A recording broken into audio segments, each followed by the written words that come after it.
Depuis le mois de septembre, les femmes lesbiennes et les femmes seules peuvent avoir recours à la procréation médicalement assistée.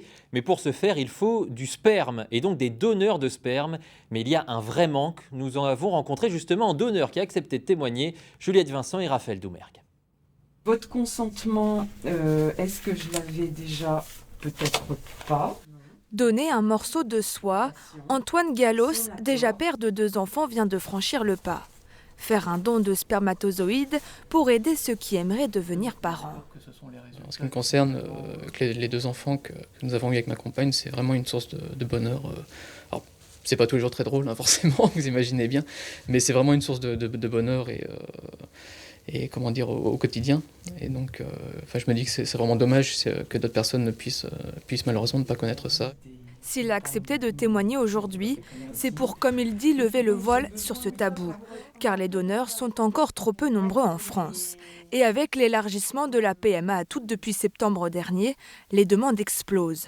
Déjà 45 cette année au CHU de Reims, contre 30 les années précédentes. Alors, je vais sortir une paillette d'un donneur qui est situé dans ce container. Dans ce laboratoire, plus de 1000 petits tubes de sperme sont congelés dans ces cuves. Ils sont stockés des années avant de trouver preneur. Une attribution selon certains critères. Donc, groupe sanguin Rhésus, couleur de peau, couleur des yeux, couleur des cheveux, taille, poids, éventuellement facteur de risque diabète, hypertension que l'on ne cumule pas chez la famille qui reçoit les gamètes. Avec cette nouvelle loi s'ajoute aussi la question de l'anonymat. Car à partir de septembre 2022, les enfants issus de ce don pourront avoir accès à leur majorité aux origines de leurs géniteurs, ce qui pourrait dissuader les donneurs. C'est quelque chose qui ne m'effraie pas, absolument pas. Voilà, moi je donne, mais ça s'arrête là. C'est surtout l'enfant. C'est important pour lui qu'il puisse avoir accès un peu plus aux origines pour savoir un peu à quoi ressemblait le donneur, qu'est-ce qu'il était, qu'est-ce qu'il est devenu, est-ce qu'il vit encore, est-ce qu'il peut le rencontrer, etc.